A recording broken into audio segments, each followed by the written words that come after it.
nafasi ya kuzungumza na Mariona. Leo ni siku ya birthday ya mtoto wake Amara. Na tuko hapa kwa ajili ya kuzungumza naye, tupate kufahamu vitu vingi. Lakini pia kitu ambacho kimetufurahisha wengi ni kumuona mamako mzazi for the first time akihusika na yeye hapa. Pongezi kwanza kwenye hilo. Nashukuru Mwenyezi Mungu tuwezesha tumefika hapa. Nabii mkubwa pia amekuja japokuwa kwa mbinde. Tunaambia mama hii lazima uende. Okay. Hata usiposimama na nini mambo ya kushana keki tutakufuata kwenye meza, utakula keki. Fresh. Ndio maana hata kwenye keki amekuwa wa mwishoni. Kwa sababu ya special waliokuwa nao.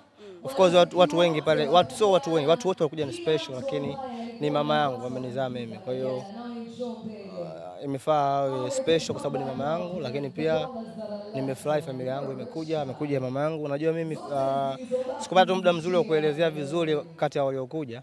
Pale kuna baba yangu mdogo ambaye kula keki, yule ndo alinilea sababu mimi sikuwa na baba. Yaani baba sikulelewa na baba. Kwa hiyo nimelelewa na mama tu, mama naye majukumu mengi, nikakimbia kwa mama yangu mdogo Sala ambaye ndo baba yangu mdogo. Yaani baba yangu mdogo ambaye kamua mama yangu mdogo. Kwa ndo harakati zangu za muziki kiukweli zimeanzia pale.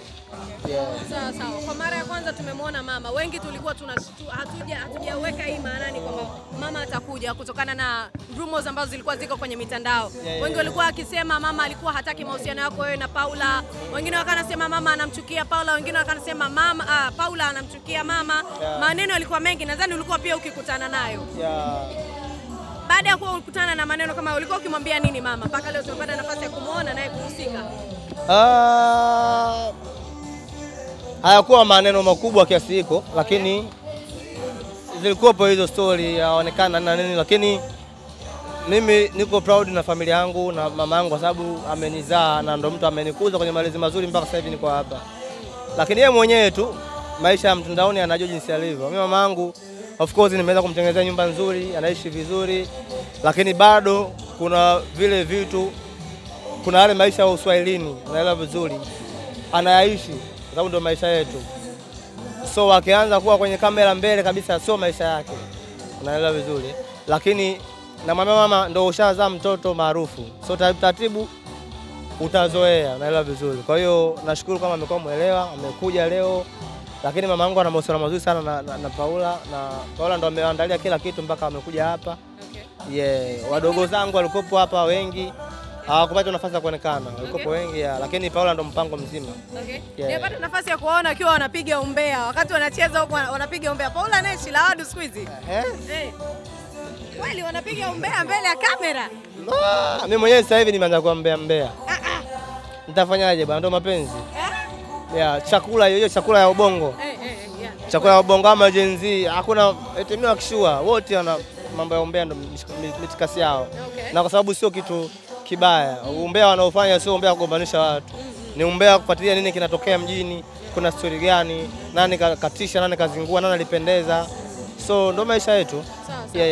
Marioni moja kati ya vijana ambao wametokea mtaani kabisa, ni maisha ya chini kabisa, kwenda kwenye ustana kujiheshimisha mitaa. Mwaka mmoja wa kumlea mtoto wako ulikuwaje kwa upande wako? Mwaka mmoja ilikuwa ni experience tofauti kwa sababu mimi nimetaka nikae na mtoto wangu mwenyewe, nione anavyokuwa, nijue changamoto ni nini, niweze kujifunza vitu vingi. Kwa hiyo nimekuwa naye vizuri, nachomshukuru Mungu tu mtoto hakuwa na changamoto za kuumwa. Japokuwa kuna zile za kibinadamu mara moja mara mbili, anaumwa tunampeleka hospitali tuna nini. Hata kama sometimes tuko wenyewe, mtoto anaweza kaumwa usiku, Paula anaweza akagugu akaangalia hii kuna reaction moja mbili tatu nini, tunajua kitu fulani na tukienda hospitali inakuwa ni hivyo. Au labda sasa hivi labda amekaa kwenye AC, unajua unaelewa vizuri, zima AC na nini, vitu vingi tumeweza kujifunza wenyewe. Na hiyo experience ya mtoto kumlea kutoka pale alipo mpaka mwaka mmoja imetutengeneza sana kwenye ubongo. Kwa hiyo yani imeweza kutufundisha maisha kwenye upande mwingine na upande tofauti kupitia hiyo malezi au makuzi ya mtoto wetu. Ustaa kutokea mtaani mpaka huku ushuani na unaendelea kutingisha East Africa na mataifa yote ambayo yanakusikiliza. Kwako unautunza kwa kiasi gani kuhakikisha kwamba familia yako, mke wako mtarajiwa na wewe mwenyewe hamuingii kwenye skendo za ovyo ovyo? Nilichoja kugundua, unajua mtu hata kusahau ulipotoka au washikaji zako na nini, ukiwa maarufu unaamua tu. Ndio maana mimi leo hii nakukumbuka wewe. Usikuwa Kiwalani. kuna DJ Gabi kule Gaza sijui wapi na anaambia kashikazi zangu baada yule brother namjua kitambo alikuwa anakujaga kule tunahasa na nani. So ukiweza kulitambua hilo kukumbuka wapi umetoka, kuna vitu vingi unaweza yani unaweza ukawa na hiyo discipline ya kuishi vizuri na watu. Unaelewa vizuri. Huu maarufu umeniingia tu nimeuvaa. Sorry. Lakini mimi bado ni Omari. Tena Omari Ali Mwanga, unaelewa. Yaani nikiingia kwenye jukwaa na nikiwa katika kazi nakuwa kama Mario. Iko ndio kitu kikubwa tu kutambua kama sasa hivi microphone zimekuja, so nafaa kuwa Omari. Hapa niko na familia hapa hivi.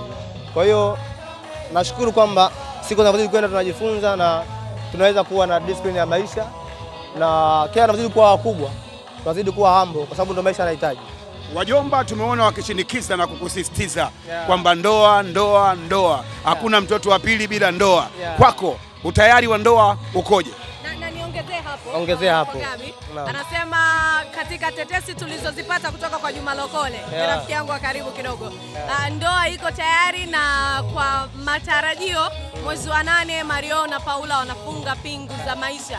Kwa Paula kubadilisha dini kuingia kwenye Uislamu. Kitu ambacho tumekisikia. Kuna ukweli pia kwenye hili? Kwa Juma Lokole yuko karibu na familia. So kuna muda akiwaambia kitu unamsikiliza, unamkubali na kuna muda pia unaichekesha wewe mwenyewe. Okay. Lakini ni jambo la heri na naamini kwamba Mwenyezi Mungu anapofanya wepesi. Mimi nitamuoa kwa sababu ni mwanamke mzuri, kanizalia mtoto mzuri, ananisikiliza. Kwa nini simuoe? Na naamini kwamba kuna heshima nyingine naipata zaidi kwa sababu ya namna ambavyo nimemtunza au naishi naye. So tutaoana. Tujichekeche au tumwachie Juma Lokole kama alivyosema na uhakika tuuweke hapo? Sikuwepo wakati anaongea, kwa sikujua sura yake aliweka vipi. Ni kwa sababu nilimuona, tafuteni namna ya kuliweka. Vipi kuhusiana na mkwe wako alipokuwa akicheza muziki na mkwe wako wa zamani kwa maana ya Harmonize? Kuna ukweli kwamba penzi paja kwa maana penzi limerudi kwa wewe ni ndugu kabisa wa ndani? Labda unaweza kutupa zile za chini ya carpet ujuavyo wewe Mario. Kuna penzi Kajala na Harmonize? Gabi subiri kwanza. Naomba nisubiri. Hebu liweke sawa. Kwa mujibu wa Juma Lokole pia. Juma ni mtashi wa maneno na hilo unalifahamu. Amesema kuwa yeye ndio sababu ya Kajala na Harmonize kurudiana. Lakini pia wewe ulikuwa chanzo cha kuwakutanisha kwa maana mara nyingi Kajala alikuwa akija nyumbani kwako, Harmonize naye pia anakuja. Kwa maana walikuwa wanakuja kukufuata wewe. Kwa maana wewe ndio chanzo cha kuwakutanisha na zile sintofahamu, misunderstandings zilizokuwepo kati yao zikawa zimekatika. Pengine tuweke sawa hapo. Kusema kweli nikizungumzia hilo nazungumza kitu cha mama mkwe wangu. Kwa hiyo mama mkwe ni kama mama mkwe ni mama alomzaa mwanamke wangu kama amezaa mimi. So siwezi kuongelea kuhusu mahusiano ya mzazi wangu. Nitakuwa sina adabu, lakini mimi of course Konde ni mtu mzuri kwangu mimi na nimeshirikiana naye vizuri kwenye kazi. Na sasa hivi nampa heshima kama kaka. Ikitokea akarudi akaipambana na heshima yake nimuite mkwe, milango iko wazi kwa mimi. Sasa sijui kwa mama na mahusiano yake au inakuwaje. Sio kitu ambacho naweza kuwa 300% kukiongea, lakini nafurahi.